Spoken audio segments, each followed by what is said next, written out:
Jeff coming to you live from the FSN News. What? We're not live? Good morning. This is Jeff coming to you pre-recorded from the FSN News Desk with an information update for you. We have some breaking news today. We want to inform you of some brand new technology that is available to you. It's just been released. It's called the Stay-at-Home Order Survival Kit. Scientists and doctors have been working very hard. They've been testing and doing research and have come up with this great technological advance that are sure to enhance your quarantine experience and maybe even help you progress as a person, grow in your faith, and bring your family closer together.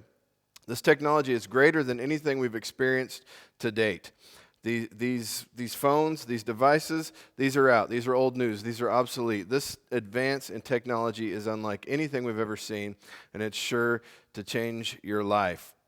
That said, let's check it out. Let's jump into it and give you a sneak peek of the stay-at-home order survival kit that is available to you. The first technological advance we want to show you is the stick. That's right. These are sticks. If you've never seen these before, these are the best thing since sliced bread. These will change your life truly. They can be toys for kids, right? They can provide hours of exercise as you pick them up around your yard. Or my personal favorite, if you put a bunch of them in a pile and light it on fire, you can enjoy hours and hours and hours of that blissful feeling of doing absolutely nothing. It's a beautiful thing. The first advance, the first part of the stay-at-home order survival kit. The second thing, the next thing we have up is a two-part piece of technology. This is called a paper and a pencil, right? Paper and pencil. And these things, the way you use these is if you press the pointy end of the pencil to the paper and move it, it makes a mark. Now, if you organize these marks in certain ways, you can form words that would allow you to write letters to people. You could write journal entries, or you could even draw pictures. Hours and hours of family fun, a great advancement in technology that we encourage you to take advantage of. And then finally, in the stay-at-home order survival kit, we have this strange contraption called a book. That's right, it's a book. It's two covers with a bunch of paper in between with words printed on them. And in these books, you can find imaginative stories that will entertain you. Some books provide helpful information that will help you in your journey of life, that will give you insight for living, maybe even help you become closer to the Lord in your walk with Him. Tons of great stuff in these books, and they're a very adaptive technology in that you can read them by yourself or even with your family. Great tool there, and we hope you'll take advantage of this. The developers of this technology, they have other things in the works that they promise to release soon. Some of these further developments include board games, picnics, walks outside, and even fishing. Now, if you'd like to get your hands on one of these kits, it's super easy to do. You just call 1-800-LOOK-AROUND-YOUR-HOUSE. That's 1-800-LOOK-AROUND-YOUR-HOUSE. You pay a very affordable $0 shipping and handling fee, and instantly, I mean literally instantly, the kit arrives in your home, and you can put this new technology to work for you and your family. We hope you enjoy it, and we hope you take advantage of it. Well, we do have some real news to share with you today, FSN, and we're glad you're joining us this morning online. A couple of things for you. First of all, most of you have probably seen the stay-at-home order that has come down for our community, and due to this, we are going to have to make a long-term plan as far as service cancellation. This will affect any regular gathering we have here at FSN, including Sunday morning services, Wednesday night activities, as well as our small group gatherings. So at least until the end of April, when this order is lifted, we will for sure not be having any activity whatsoever here at FSN. And once it's lifted, we'll just have to see what options are available to us and make a plan moving forward from there. But as always, as we've been doing these last 2 weeks, we'll continue to provide online content for you to enjoy on Sunday mornings and as much as we can as well throughout the week. The second thing is we do want to encourage those of you who are a regular part of FSN to continue giving financially. I know it's always an awkward subject, but it's something that we are continuing to need around the church. We're going to continue ministry in any way that is available to us, in any way possible. We're doing our best to be a resource to our community during this time, make our resources available to organizations, to the schools where we can, and even to families that are financially affected by this. So please, if you're a regular part of FSN, we just encourage you to continue to give. You can do that online at fortscottnazarene.org and click Give Online. If you've never done that before, it's extremely simple. It's very secure, and so we can encourage you to check it out. But if digital giving is not your thing, we understand that, and you're welcome to mail your giving to Fort Scott Nazarene. Our address is available on our website. We do thank you for joining us today. We hope you enjoyed today's message. We want you to know that we love you and we're praying for you. We know these times are strange and new, and we're all having to adjust and adapt, but we just want you to know that we're here for you. If there's anything we can do, you can contact us anytime. You can message us on Facebook or via the contact form on our website, and we are going to be here some during the week, so you're welcome to call the church office as well. And again, that number is on our website. Thanks for joining us today, and we'll have more for you next week. We're good? We're done? All right, thank God. This is ridiculous.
What a beautiful name it is.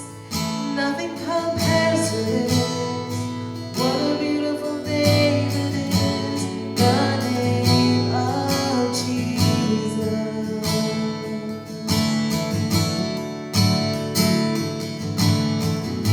You didn't want heaven without us. So Jesus, you brought heaven down. My sin was great, but love was greater. What could separate us now? What a wonderful name it is. What a wonderful name it is. The name of Jesus Christ, my King. What a wonderful name it is. Nothing compares to this. What a wonderful name it is. The name of Jesus.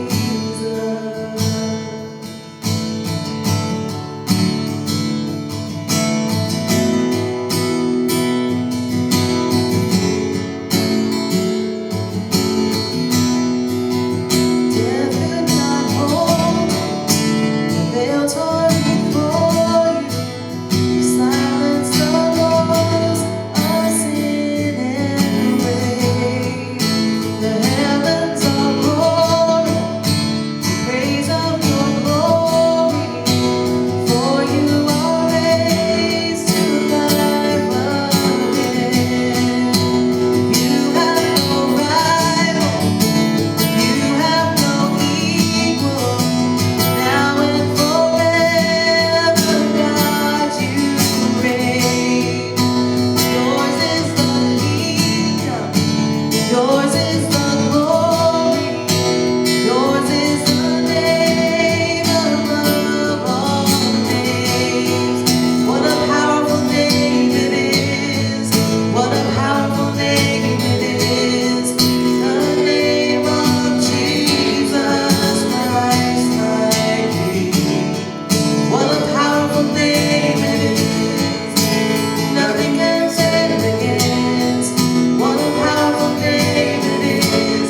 The name of Jesus.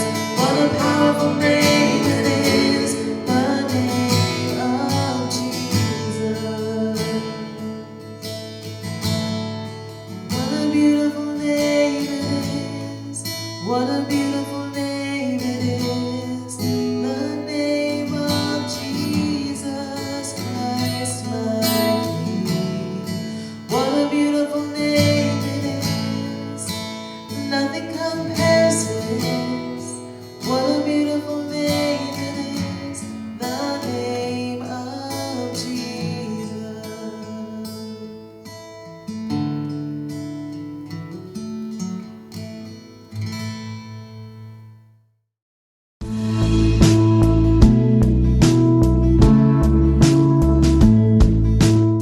Hey FSN, this is Pastor Virgil. It's been 2 weeks and we haven't been with you guys and we're missing you like crazy. We've just been kind of looking towards the future and looking towards Easter, and it looks like maybe Easter isn't going to be what we always thought it was going to be or what we've always had.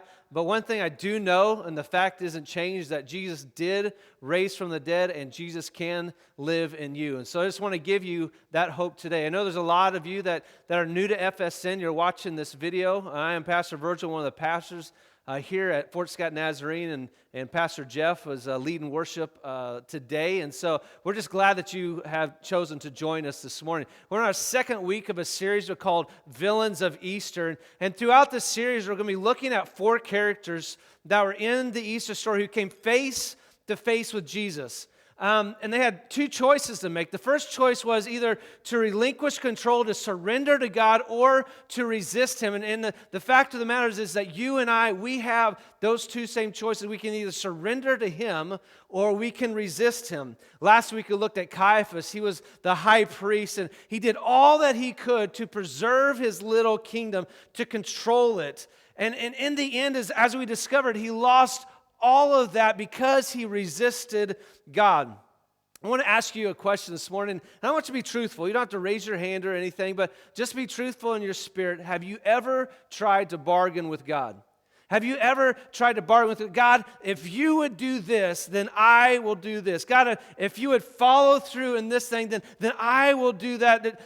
All of us, if we're honest with ourselves, all of us do that in some form or fashion. Maybe we want to be in this relationship. God, if you'd allow them to ask me out, or if I could just talk to them, then God, I would make this a great relationship. Or maybe we have a sports team that we follow and we want them to win a game. And honestly, God's still waiting for a lot of you to hold on to your end of the bargain when you made bargains with God during the fourth quarter of the Super Bowl and the Chiefs came back and won. Or maybe in life, you get in trouble, you find yourself in a bind, you say, God, if you help me get out of this situation, then God, I will do this. I remember growing up, it seems like a lot of times I was getting into trouble. A lot of times I'm on the wrong side of the rules. There's one particular situation where my brother and I, we was in public and we were acting up, and I don't know if it's at church or exactly where it's at, but more than likely it's probably at church. And my dad said that when you get home, boys,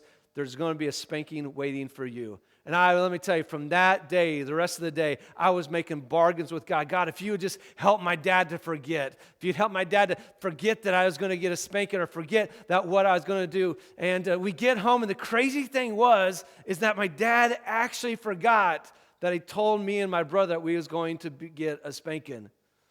But my brother, being the more perfect sibling, went to dad and reminded him that we needed a spanking. God, if you would do this, then I will do that. We make bargains with God that if maybe he would heal a loved one, that God, if you would just touch them, if you would heal them, God, then I will serve you. Or maybe we're in situations that we've gotten ourselves in and say, God, if you'd help me out of that situation, then God, I will do everything that I can to love you. And we make bargains with God.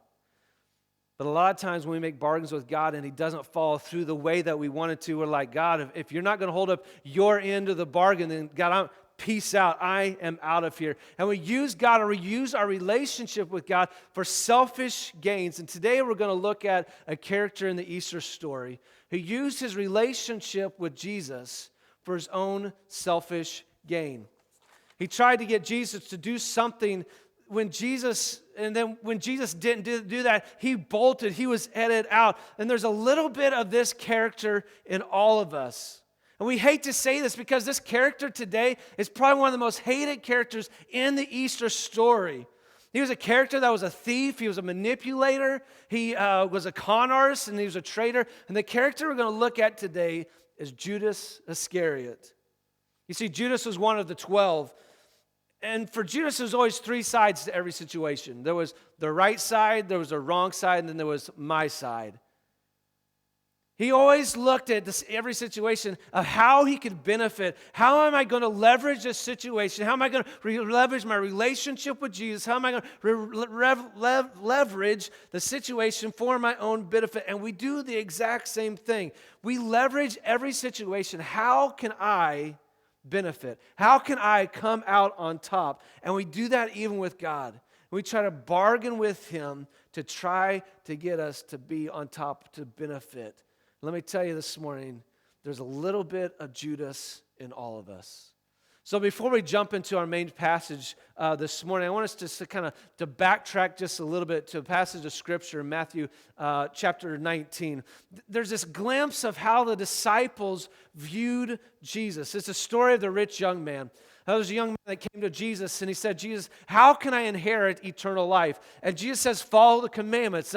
Obey your parents, do not murder, do not steal, do not commit adultery. And this young man probably had a smile on his face. He said, Jesus, I've done those since a very young age. And it says that this young man was very wealthy. And Jesus said to him, but you lack one thing. Sell all that you possess, give it to the poor. And he gives him this invitation to follow after him. And it says this young man, because he had such great wealth, because the cost was just too much, He walked away sad, missing this great opportunity to walk with Jesus. Well, Peter, one of the other 12 disciples, he began to process these things. He saw what was going on, and he says something that's very interesting in verse 27. It says, Peter answered him, "We have left everything to follow you." And if Peter would have stopped right there, he was saying, Jesus, we've done everything. We've left our relationships. We left our careers. We've left our family. Jesus, we are all in. We are following you. But then he goes on and says something crazy. What then will be there for us? What then will be, what is it in for us? Jesus, what is the end game? What are we going to gain? At this point, all the disciples, all 12 of them, not just Judas, had faulty expectations of who the Messiah was going to be, the Old Testament Messiah. They heard the prophets, they heard the prophecies of what the Messiah was going to be, and they had these faulty expectations, and they believed that Jesus was going to be the Messiah. He was the Messiah. He was going to restore the nation of Israel. He was going to kick out the crummy Romans. Jesus was going to set himself up as king over Israel. And maybe their slogan, maybe they were wearing these red hats that said, "Make Israel great again." That's what they believed that Jesus was going to do. And they believed that when they were close to Jesus, that the one who is going to overthrow the establishment, there's going to be perks being close to him. And sometimes we approach our surrender with Jesus the same way, that Jesus, if I surrender to you, what is it in for me? What's in it for me? And we have this image of Jesus that we shouldn't. And the disciples did too.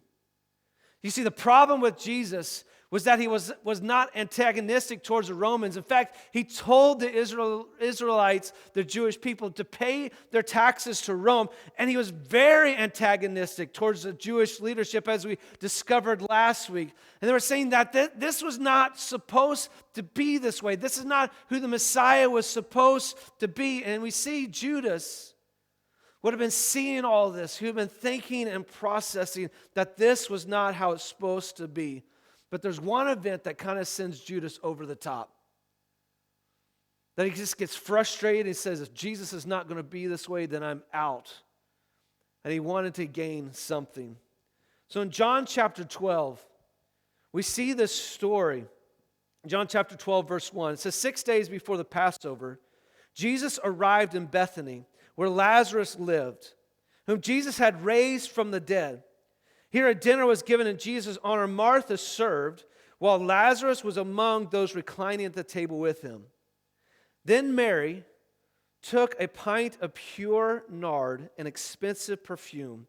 She poured it on Jesus' feet and wiped his feet with her hair.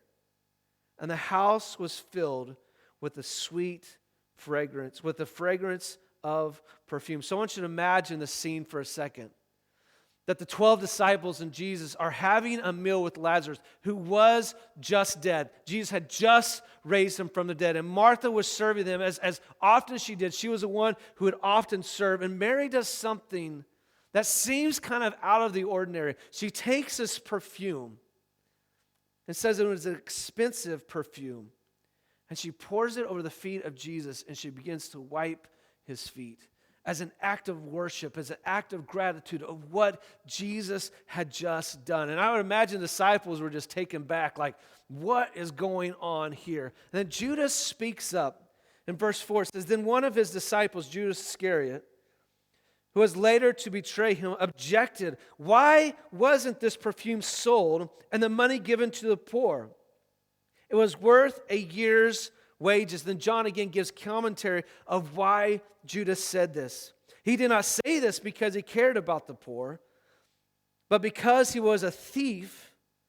As a keeper of the money bag, he used to help himself to what was put in it. Let me tell you, a legitimate question that Judas asked.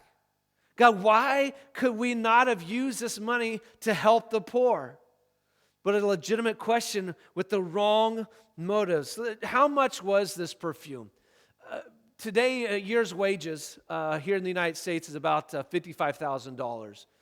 Here, particularly in Bourbon County, the average income for a household is $40,000. That's a lot of money. That's a huge gift. Well, let's just break it down to maybe part-time. $20,000. That seems incomprehensible for us to be able to give a gift or to give a gift of that amount. How about maybe just break it down to $5,000 or maybe just even $1,000? Think about spending and giving $1,000, just simply pouring out something onto somebody's feet. This wasn't an uncommon practice during this time because they didn't necessarily bathe every single day. They would use perfume. They would pour a little bit of perfume on top of their heads or upon their feet, kind of to mask the stench. But they didn't always pour out everything, all of it onto somebody. And Judas became indignant. This was not how he thought Jesus would act. This is not how Jesus would lead. He thought Jesus was supposed to put this into the treasury to use for the poor, to build his earthly kingdom in this place, to kick out the Romans.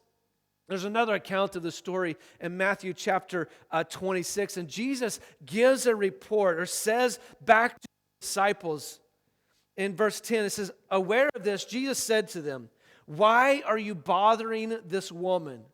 She has done a beautiful thing to me. The poor you will always have with you, but you will not always have me. She's poured this perfume on my body. She did it to prepare for burial. Again, Jesus is saying to his disciples, I'm not always going to be here. He was predicting his death. Jesus, what do you mean? What do you mean you're going to die? You're going to set up your kingdom. And he says, I tell you the truth. Wherever this gospel is preached throughout the world, what she has done will always be told in memory of her. Disciples were probably confused. Jesus, what are you talking about? This story, this gospel that's going to be preached. It's just the 15 of us gathered around. What is the story that you are talking about? Jesus was ahead of him. Disciples did not understand that they were being part of history being made. Jesus was saying to them, that what we're doing today, what we have done is going to be told all over the globe, and what this woman has done today will be told. 2,000 years later, you and I are still talking about this story, still talking about the things of Jesus. Jesus is prophesying, Jesus is saying, these things that we have done together, people will know. Let me tell you, that to me, that is some pretty cool stuff. So imagine Judas. He's walked with Jesus for 3.5 years. He's talked with him. He thought he would see the Messiah as one who would rebel, who would throw over the Romans, who would liberate Israel. And he had just got talked down to by Jesus. And so I imagine he is just totally fed up with Jesus. Jesus, if you're not going to hold on to your end of the bargain, then I am out of here. Jesus, you're not leading the way that I think that you should. And so he decides to take matters into his own hands. It says in verse 14, it says, then one of the 12, the one called Judas Iscariot, went to the chief priests and asked, what are you willing to give me if I hand him over to you? He was still trying to control the situation. He's trying to manipulate. He's trying to gain personal gain out of the relationship. So they counted out for him 30 silver coins. And it says, from then on, Judas watched for an opportunity to hand him over. It says they went to the chief priest, and the character we talked about last week, Caiaphas, more than likely would have been there. He probably would have been the one that says, give him 30 coins. And remember, they had plotted to kill Jesus, and Judas would have been that missing piece, the thing that they could not do. You remember what the problem with Jesus was? Jesus was always surrounded by crowds. And they couldn't get to Jesus. They couldn't pull him out of the crowds. They couldn't arrest him. That would have created a riot among the people. And so they needed someone to tell them or to lure him away from the crowds. And Judas was that person. And so they paid him 30 pieces of silver. It was a number of years ago when the silver price was really low. I bought a bag of junk silver. And as I went this week, I remembered these coins, and I counted out 30 pieces of silver. These are silver $50, and today's they're worth about $5.25 a piece. And just to kind of illustrate what 30 pieces of silver looked like. And amazingly to me, as I was getting it out, it really doesn't look like that much. It doesn't look like a whole lot. In commentaries, there's kind of a disagreement of how much actually Judas had gotten. Some believe it's about $90, which would be about what silver coins are worth today, and some say up to $3,000. But it says that you could buy a slave for 30 pieces of silver. Essentially what was happening, Judas was walking away from his relationship with Jesus for 30 pieces of silver. He'd walked with Jesus. He'd talked with Jesus. He was friends with Jesus. He was in the boat with Jesus when he calmed the storm. He saw all the miracles that Jesus performed, and he traded all of that in because Jesus wasn't leading the way he thought he should for 30 pieces of silver. And we sit back and we think, man, why would he trade all of that for something so cheap? But the thing is you and I do that all the time. We trade in our relationship for Jesus for something that is worth little or actually nothing. We've been tempted to trade in our relationship for Jesus.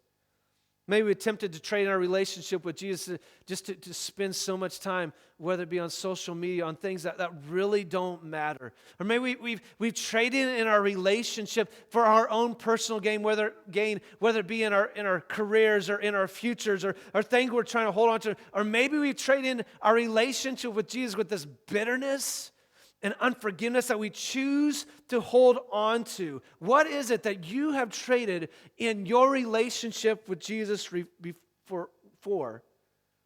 Last week we talked about our greatest regrets. And a lot of times our greatest regrets are things that you and I have traded in our relationship with Jesus for. These things we try to hold up, we try to prop up, we try to hold on at all costs. And one of those costs is our relationship with Jesus. And Judas traded in his relationship with Jesus with what he thought had greater value. As the story goes on, Judas does find that Jesus does separate himself from the crowd in the Garden of Gethsemane. And it says that Judas, being a friend of Jesus, betrayed his friend with a kiss. He's there with the chief priest. He's there with some soldiers. And it says that they took Jesus away. You see, Judas was doing what he thought was right. He was forcing Jesus' hand. He was making him the Messiah that Judas thought he should be. And he's taking things into his own hands. But he did it all in the wrong way and the wrong intentions.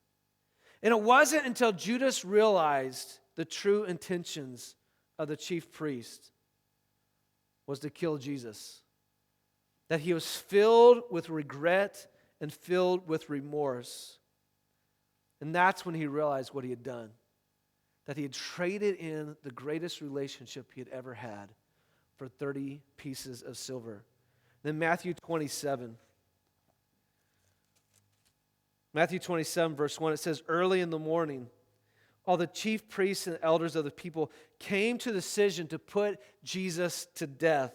Jesus had gone on trial. Jesus had gone through all of these things. And it says that they bound him and led him away and handed him over to Pilate, the governor. There was one thing that the Jewish leaders could not do, is that they could not put somebody to death.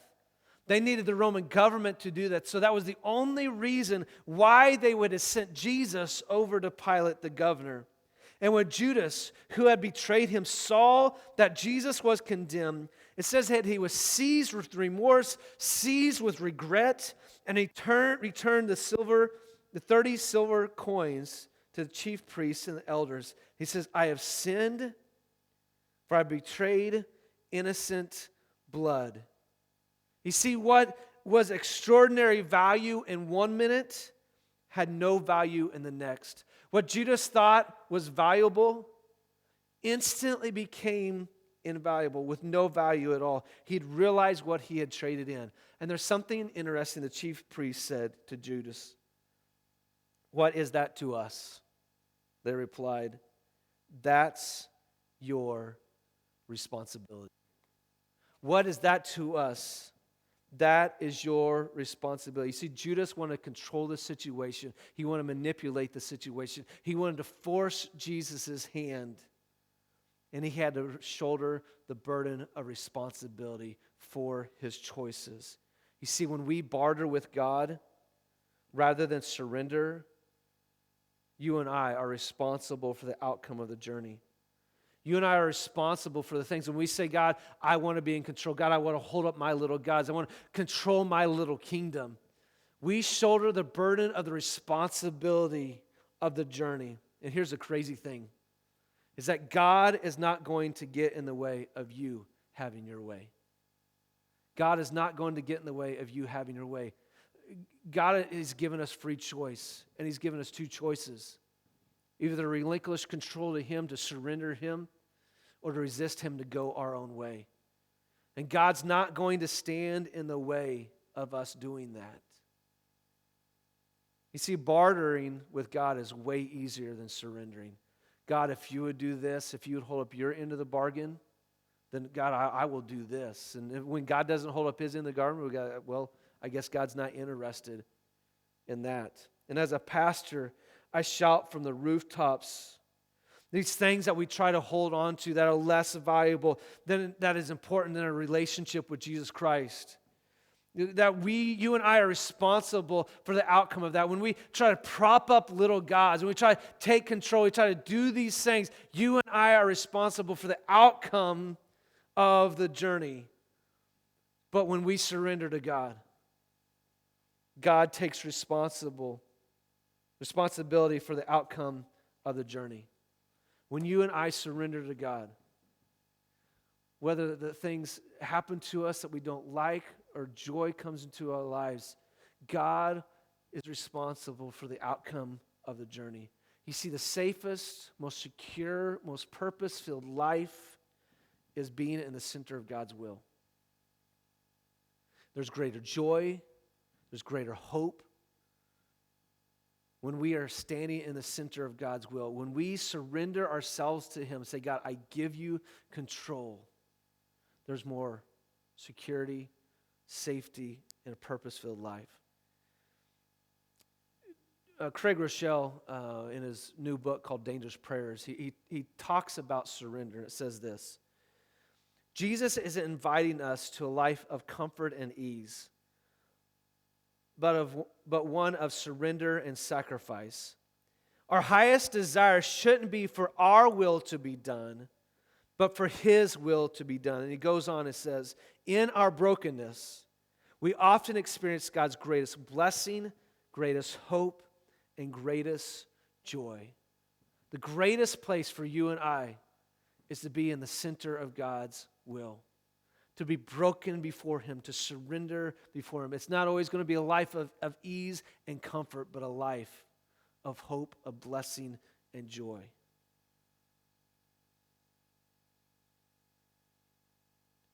So I have to ask you this today. What is it that you need to surrender? What is it that you have traded in your relationship with God that has less and less value today than it did before? What is it that you're trying to hold on to, that you're trying to prop up, that needs to be surrendered to God? Maybe it's a relationship. Maybe it's a relationship with a friend or dating relationship, something that you need that's drawing you away. Maybe it's your future. Maybe it's your career. Maybe you need to surrender your own security. Maybe you need to surrender your fear. Particularly during this time, many of us need to surrender our fear. We have propped it up as this little God that we don't believe that God has control, that He is sovereign in all things. Maybe we need to surrender our bitterness. This unforgiveness that we have in our hearts towards somebody, that we need to surrender that to God and say, God, help me to forgive. Or maybe just simply we need to surrender our attitude. What do we need to surrender? That we say, God, have it your way. I surrender my way. So I just want us to take a moment just to bow your heads and just to think about that just for a second. God, what is it right now that I need to surrender? God, I can think of so many things that throughout my life that I've propped up as little gods before you.